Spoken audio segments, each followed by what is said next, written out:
to conduct a little private research. Then he pictures how it's going to look at the supermarket check stand.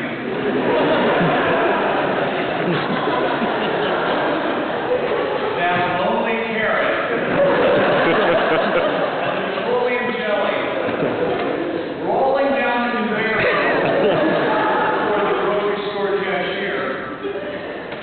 All the other shoppers waiting in line watching. Everyone seeing the big evening he has planned. So my friend, he goes but he buys milk and eggs and sugar and a carrot, all the ingredients for a carrot cake, and Vaseline. Like he's going to go home and stuff a carrot cake up his mouth. At home, he whittles this carrot into a blunt little tool. He slathers it with the grease, and he grinds his ass down on it. Then nothing, no orgasm, nothing happens except this hurts like hell. Then this kid, his mom shouts, "It's supper time." She says to come downstairs right now. So he works the carrot out, and he stashes this slippery, filthy thing in the dirty clothes under his bed. After dinner, he goes to find the carrot, but it's gone. All of his dirty clothes. While he was eating dinner, his mom grabbed him to do the laundry. No way could she not find his carrot, carefully shaved with a paring knife from her kitchen, still shiny with glue and stinky. This friend of mine, he waits for months under a black cloud, waiting for his folks to confront him. And they never do, ever. Even now that he's grown up, that invisible carrot, it hangs over every Christmas dinner, every birthday party, every Easter egg hunt with his kids, now his parents' grandkids. That ghost carrot is hovering over all of them. That's something too awful to name. People in France, they have a phrase, spirit of the stairway. In French, they say, esprit d'escalier. It means that moment when you find the answer, but it's just too late. Say you're at a party and somebody insults you. You have to say something. So under pressure, with everybody watching, you say something lame. But the moment you leave the party, as you start down the stairway, then magic. You come up with the perfect thing you should have said. That perfect crippling put down. That spirit of the stairway.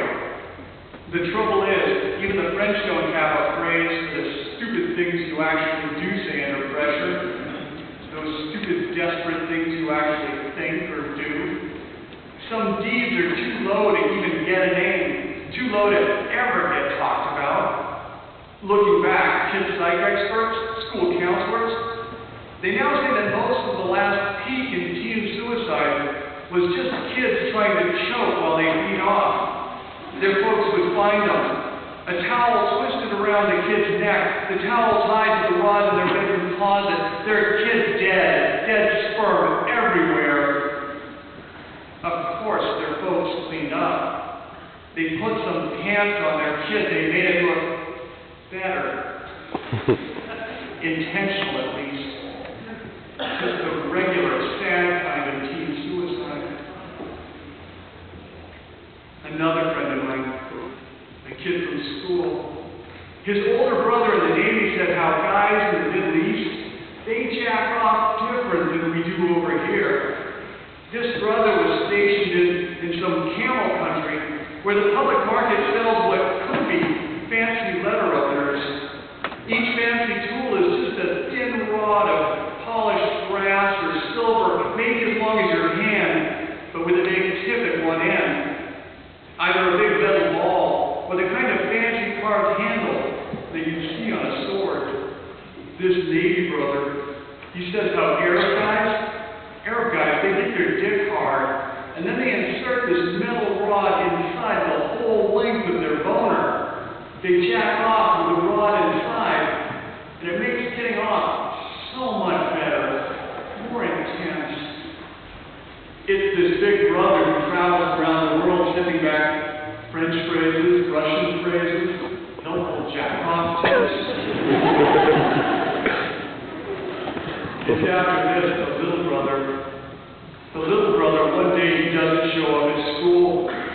That night he calls to ask if I'll pick up his homework for the next couple weeks because he's in the hospital. He's got to share a room with old people getting their guts worked on. He says how they all have to share the same television. All he's got for privacy is a curtain. His folks don't come to visit. On the phone he says how right now his folks could just kill his big brother in the Navy. On the phone, the kid says how? The day before, he was just a little bit stoned. At home in his bedroom, he was flopped on the bed. He was lighting a candle and flipping through some old porno magazines, getting ready to feed off. This is after he's heard from his Navy brother that helpful hint about how Arab guys feed off. The kid looks around for something that might do the job. A ballpoint pen is too big. A pencil is too big and too rough, but it drips down the side of the candle. There's a thin, smooth ridge of wax that just might work. With just the tip of one finger, this kid snaps the long ridge of wax off the candle. He rolls it smooth between the palms of his hands, long and smooth and thin, stoned and white. He slips it down inside, deeper and deeper into the pit split of his boner. With a good hang of the wax still poking out the top, he gets to work. Even now, he says, look, Arab guys are pretty damn smart. They have totally reinvented jacking off. Flat on his back in bed, things are getting so good. This kid can't keep track of the wax. He is one good squeeze from shooting his wad. When the wax isn't sticking out anymore, the thin wax rod is slipped inside all the way inside, so deep inside he can't even feel the lump of it inside of his test tube. From downstairs, his mom shouts, "It's supper time!" She says to come down right now.